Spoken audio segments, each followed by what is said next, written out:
For Nebraska and others, the transfer portal doesn't stop now. We talk about it coming up.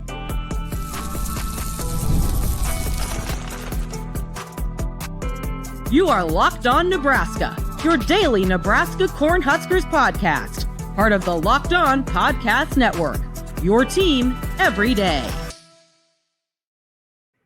Good morning, and thanks for making Locked On Nebraska your first listen every day. We are free and available wherever you get your podcasts and on YouTube, part of the Locked On Podcast Network, your team every day. And today's episode is brought to you by FanDuel. From big upsets to game-winning drives, the NFL playoffs are better with FanDuel. New customers now can bet $5 and get $200 in bonus bets guaranteed. Win or lose, go to FanDuel.com to get started. All right, welcome in. Mitch Sherman from The Athletic here with Connor Happer of 1620 The Zone in Omaha. It's Thursday. You have found the Locked On Nebraska podcast. Appreciate you joining us. We've got a fun pod on tap for you today. Connor, we're going to go over, well, first the CFP, not first, but we're going to go over the CFP and what's going on tonight, what's going on Friday.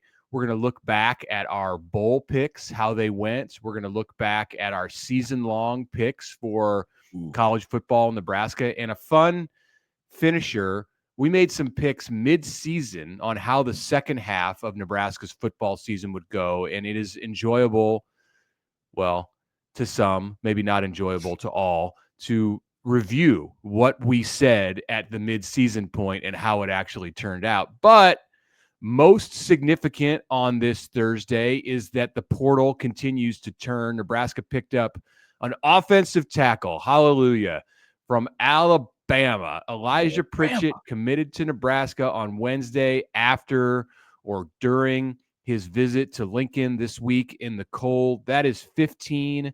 That is a former five-star, 6'6", Greek god kind of body offensive tackle, the player that Nebraska most needed as the portal madness started to shake itself out through December and January. The Huskers had a glaring omission in their need to add an offensive tackle, and it happened on Wednesday. Yeah, it's a huge pickup. Huge pickup, regardless of, it's so weird because all the other transfers, every time a guy transfers for Nebraska to Nebraska, it's always like what he's done good and all of these things. And this guy started in Alabama, and all I ever hear about him is how he gave up 31 hurries or 6 sacks or whatever it was. Like, yeah. I think he'll fit in just fine with Nebraska's offensive line. It's to be determined if he's an upgrade over what Nebraska had last year, but Nebraska needed bodies there, and it looks like they have a starter. I'll determine it right now. He's Nebraska's best offensive lineman. Thank you, Mitch. I don't think that's necessarily all that much up for debate. And no knock on like Justin Evans, who's been a very serviceable to good offensive lineman at Nebraska for the past couple of years. He's the most important lineman on the Nebraska roster. A tackle is offensive. The reason that offensive tackles go high in the first round and offensive guards do not is because tackles are ultra important, especially when you have a valuable commodity at the quarterback position, which Nebraska does. Now we'll see how it shakes out because he's not guaranteed the left tackle position, and the left tackle position is the one that protects the quarterback's blind side, of course, as I explain the game of football to all of you. Thank you. But I think he's going to be Nebraska's left tackle. I mean, you bring in a guy like that, you pay him what they're paying him. I would expect that. Now, Gunnar Gatula is the returning starter. He started 9 games at that position after Turner Corcoran was hurt in 2024. But these are fun discussions that we can have through spring practice and March and April, and as we march toward the season and the August 28th opener. At least you could have the discussion now about who's going to play left tackle without kind of cringing and hiding behind your hands. And Nebraska might not be done. Yeah. So I think with 15 portal commits and signees in, that everything else you get this month is kind of gravy. I think it's like they've met the majority of their needs, and whatever else is out there for them to meet, they can address it after they see the way things shake out in spring practice. Now, do I think they're done in the month of January? No, I don't. Nebraska is apparently still pursuing Shiaz Pete, another offensive tackle with 1 year out of eligibility out of New Mexico. Did the Pritchett thing change the situation with him? It might have, but we don't know that for certain yet. Then there's a defensive back from Arizona, Marquise Groves Killebrew. He's in the portal after redshirting at Texas A&M in 2022, playing at Louisville in 2023, playing at Arizona in 2024. So it would be 4 schools in 4 years for MGK. Hell yeah. If he ends up somewhere, if he ends up at Nebraska, Nebraska would be that 4th school. And then, as Husker Online reported Wednesday, former Houston wide receiver, or still somewhat current Houston wide receiver, Jonah Wilson, is in the mix for Nebraska. A Dana Holgorsen connection would exist there, and perhaps a Da'Keel Shorts connection would exist there for Jonah Wilson, who visited Nebraska in the dark of night last week while we were all, I don't know what we were doing. But UTEP's Maurice Westmoreland, who we briefly mentioned on the show Wednesday, he's out. He's going to Tulane. So could see a couple more ads here, but I think it's all gravy. Yeah, it seems that way. I wouldn't say that having another tackle is gravy at this point, and I wouldn't say if Nebraska added a running back at this point, I would call it gravy. I would those seem to be mashed potatoes to me. That I think they can do that in the spring with the running back. Okay, is kind of my point. Right, from the timing perspective, for sure. Yeah, I agree with that completely. So I like what Nebraska's. I mentioned yesterday what they've added on the defense looks really sharp to me, and now seem to be adding even more on the top of it. Would have liked them to see them get Maurice Westmoreland, who we saw last year at UTEP, but it just didn't work out. He looks like he's headed to Tulane at this point. So I mean, I like the pieces that they've added. There's a lot of production. There's a lot of experience. There's some guys who are not. I mean, if you look at Wilson, the wide receiver from Houston, he's only played a year of college football, and so he would not necessarily come in and be expected to carry a heavy load for Nebraska, and you're supplementing there as well. Yeah, that's like you look at Wilson and you look at, say, a Dane Key, who Nebraska's already added from Kentucky, experienced receiver with 1 year left. Like, those are two completely different kind of players. If you're adding Jonah Wilson from the portal, that's basically like adding a player to your recruiting class. Yeah, I mean, he's going to be a couple of years older, but you're bringing him in to be a receiver in the future for you, whereas Dane Key is coming in to start. And then there's the in-between with like Hardly Gilmore, who was a freshman last year and only played basically half the season, but looks to be a guy who could come in and make an impact right away, because that's what he did in the second half at Kentucky. Right. Hardly Wilson is every bit as young or Hardly Gilmore. Sorry, I'm mixing these names up. Hardly Gilmore is every bit as young as Jonah Wilson, but he's somebody that you expect to pencil in immediately. Same thing with Nyzia Hunter, as we talk about Nebraska. We round out talking about Nebraska's wide receiver transfer class. Hunter just 1 season at Cal, and he caught 40 balls for nearly 600 yards. So he's another young guy. His production says like, hey, he's probably going to make an impact. Yeah, a young guy that you expect to come in and contend for a starting spot right away. So what do you think, Connor, as we wrap up this discussion about the portal ads for Nebraska? I think we've made our point on Elijah Pritchett. Like, it's really big. Nebraska needed to do that. He is a starter. Do not nitpick about the fact that he struggled with some pass protection, because he can that can be fixed, and Nebraska needs him, needs an offensive tackle, period, end of story. What do you think that the spring is going to be like, whether Nebraska is able to add Jonah Wilson and Marquise Groves Killebrew or not here this week? What do you expect the spring is going to be like at those two position groups, with Addison Williams, the new secondary coach, and Shorts, the wide receivers coach, presiding over practices? I think you probably, when we go in there, when the media goes in there and they start asking questions, and it won't be quite as much as like Dana Holgorsen this year, where he's like, I got to call these guys by the number, because they'll have relationships and they'll know them by them. But basically what you're doing is kind of, throwing them into a pot and sort of seeing what comes up at the top. Like, I think spring ball is going to be really about identification for Nebraska, right?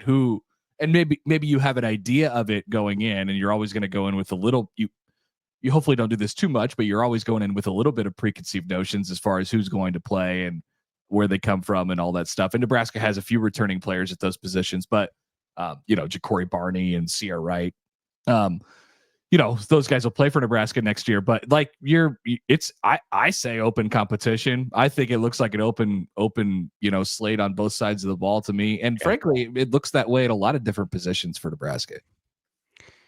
Absolutely, at those two position groups. Yeah, I think there's other spots too, but those two in particular are going to be very interesting to watch and to listen to the message that we get not only from Matt Rule and from Shorts and Williams, the position coaches, but I'm curious how Dana Holgorsen and how John Butler address and handle, because both of those two guys, those positions are their specialties. So as they have had their influence on Nebraska putting together its roster through the portal and through recruiting, that Dana Holgorsen is paying attention to what's happening at receiver in a big time way.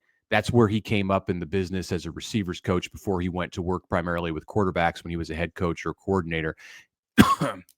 And Butler, of course, coached the Nebraska secondary last year. So they're wholly invested in those positions. And I think you're seeing it, and you're seeing the, the results of that. You're seeing the impact of that here in all of these names and faces that are added to those two position groups.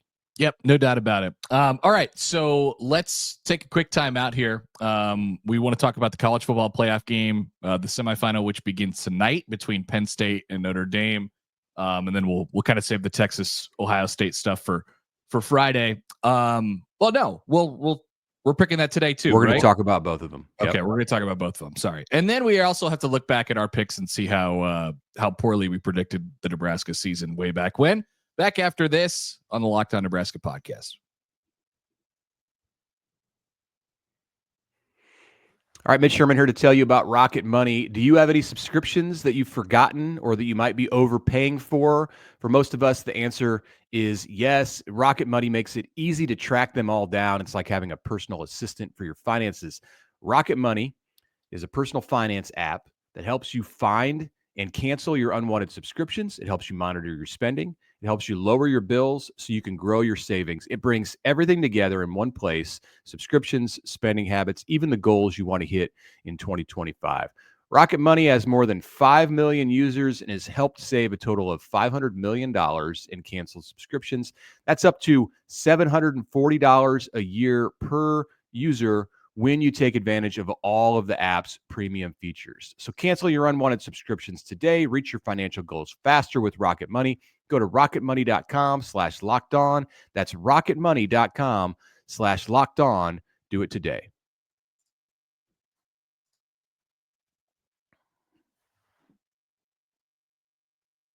All right, Mitch, I am very, very excited for tonight's college football playoff matchup. Can't wait.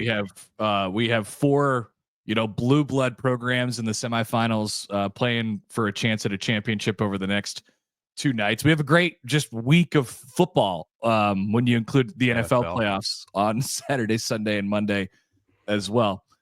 Notre Dame and Penn State tonight. This is from the Orange Bowl. It's still funny to me that, Penn State Penn State's going to have a chance to win what? The Fiesta Bowl and the Orange Bowl, and then still possibly not win the national championship. That's really funny. And Notre Dame has a chance to win the Sugar Bowl and the Orange Bowl, but maybe not win a national championship. They should probably just call this the CFP semifinal in Miami and it's not have it be the Orange Bowl. It's so weird when you're playing a quarterfinal game like we saw last week and they're announcing the MVP of the quarterfinal game and they're giving out the trophy and the mayonnaise bath should, in that kind of shenanigans, should probably be saved for these bowl games, because that's the quirk of bowl games today, is that you can do that kind of stuff. If you're advancing to the next round, I'm in favor of eliminating it, but whatever. Small gripe.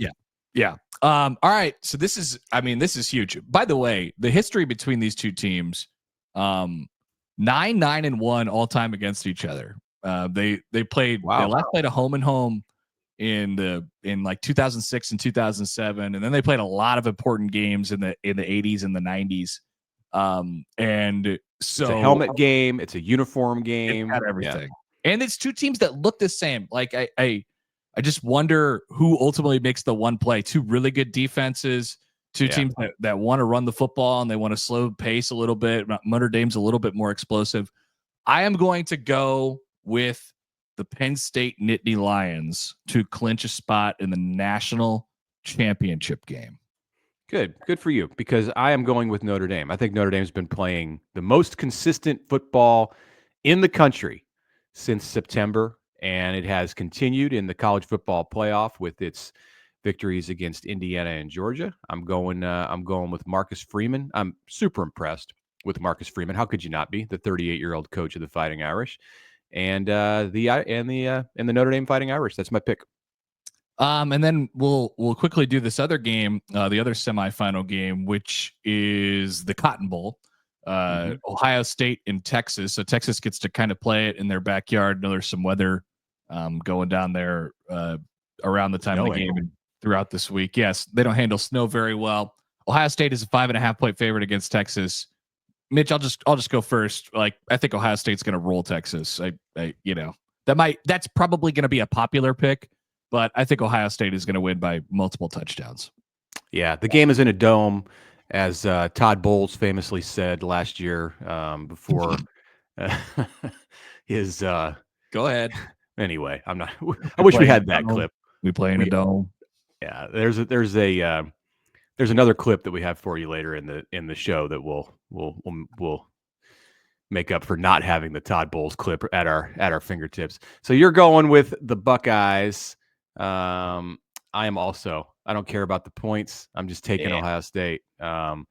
Eat the points in both of these games. Let's quickly pick the over-unders on both of these two before we get to the review of bowl season for us. Penn State Notre Dame under. I have like 23-20 or something like that. And then I'm gonna also it's 45.5, by the way.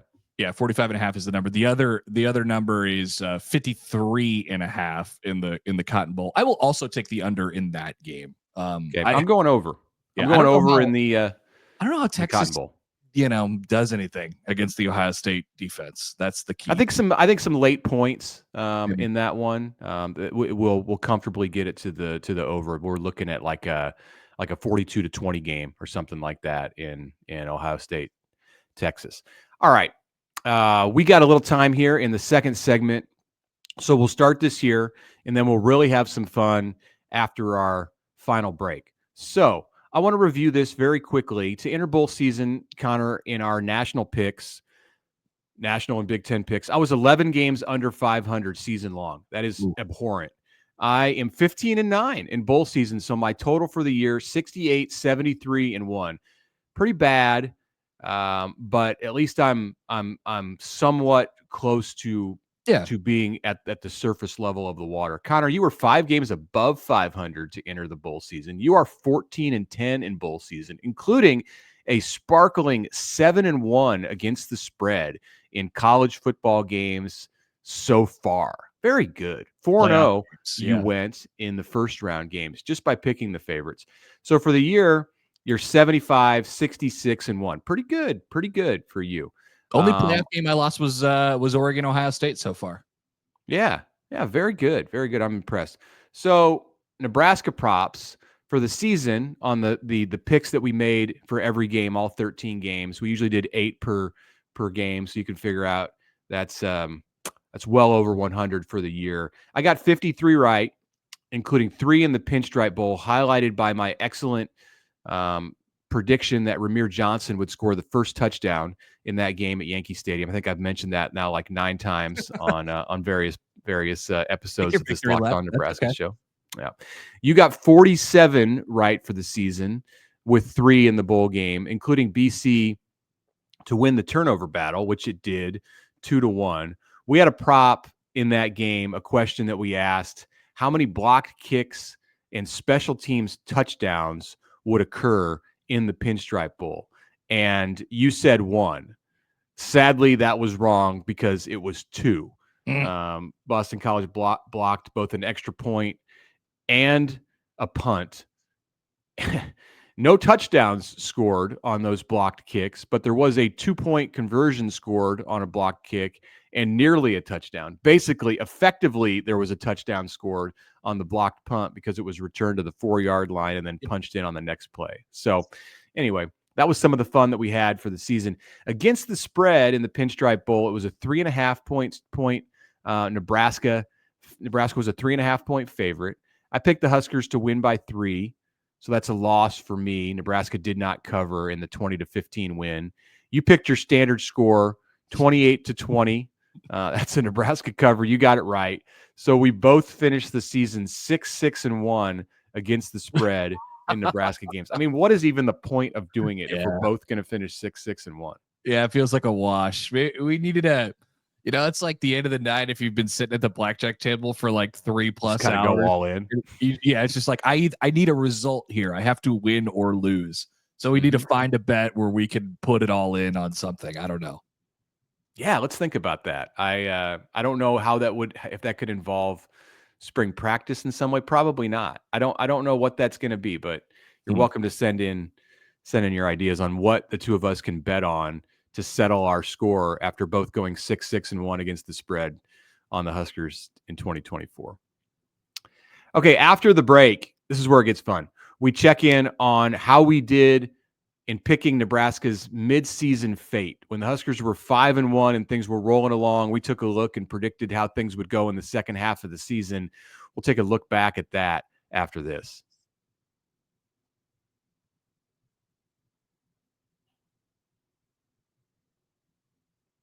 Okay, final segment of this Thursday episode of the Locked On Nebraska podcast. I'm Mitch Sherman. Connor Happer is with me. Friday mailbag is coming. So in between college football playoff games, we're going to answer questions about Nebraska, about the transfer portal, about whatever it is that you want to know, the roster going into 2025, what the Huskers have left to do this offseason, looking ahead to spring practice, the Arrowhead game. I don't care. Send us your questions to lockedonneb@gmail.com. You can send them to us on Twitter. I think we got one that I noticed in the YouTube comments section on Wednesday. No guarantee that we're going to see them if they're in the YouTube comments section, but you can definitely get them to us on email or on Twitter. Let's look back. Let's look back now. We got a little time. Let's look back at our second half of the season picks. So we made these, as I mentioned, after the Rutgers game, before the Indiana game. Remember that time? Oh, things got a little different after the Rutgers game. Certainly after the Indiana game. Right after the Rutgers game, yeah. Nebraska was 5-1. We had not seen 56-7. That was not a part of our collective knowledge about Nebraska football. Mitch, I believe I picked Nebraska to win that football game against Indiana. Yeah, you did. Not great. Hey, a lot of people did. Not including me, but a lot of people did pick Nebraska to win that game at Indiana. We asked each other about road victories in the second half of the season.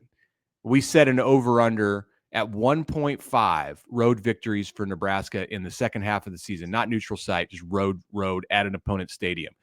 You took the over on the 1.5. I took the under. It ended up being a big, fat 0. Okay, so quickly, that would have required Nebraska to win. If I'm taking the over, which I did, it would have required them to win 2 out of 4 road games in the back half. Ohio State, USC, Iowa, and Indiana. Indiana was a road game, yeah. Why did I think that? Why did I think that? Well, at the time, I considered it. I thought Nebraska would win 1.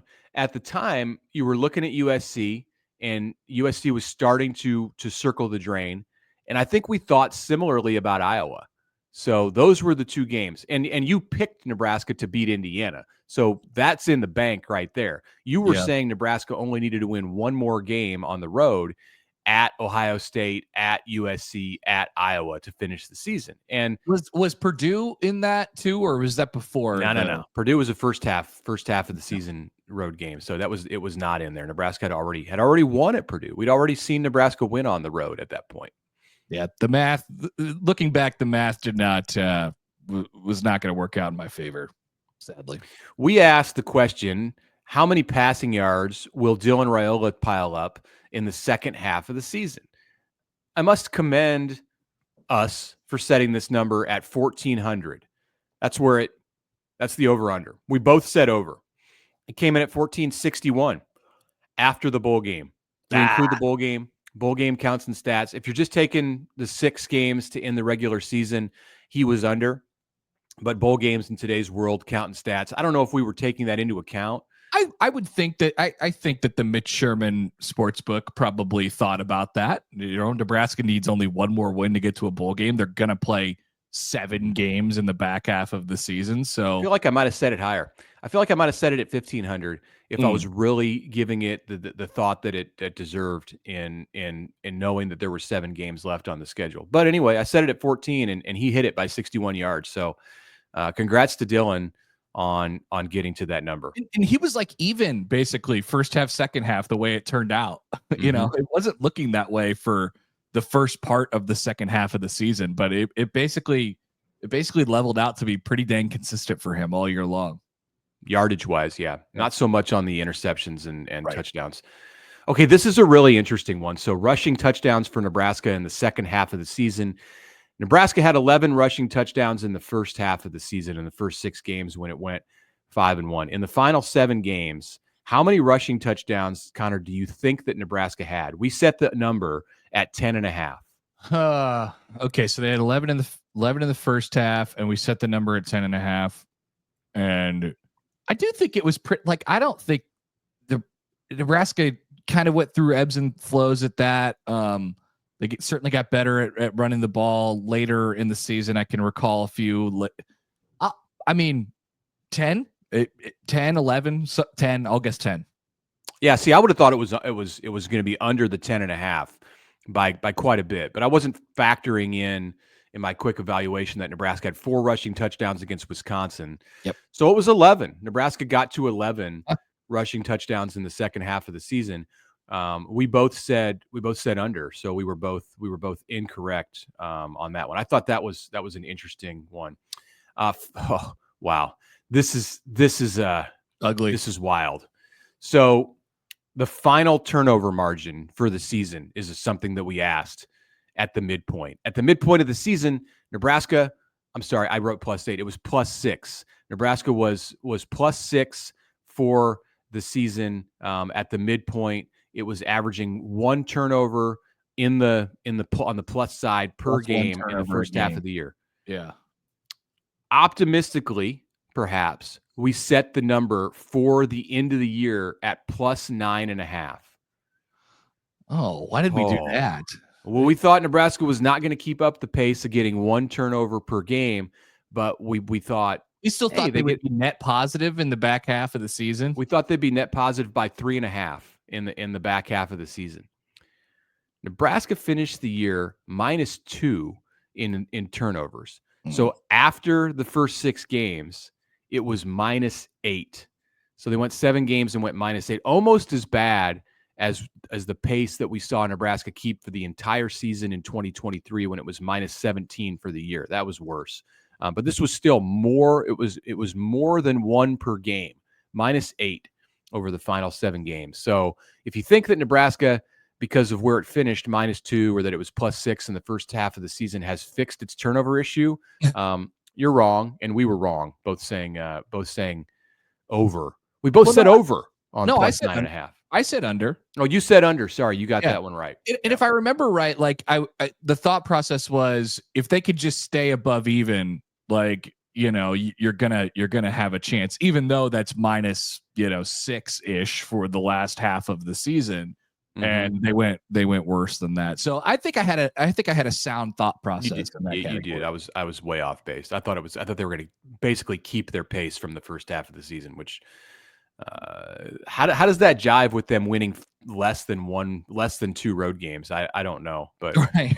there wasn't a whole lot of logic that went into that pick for me. Okay, the season-long sack leader.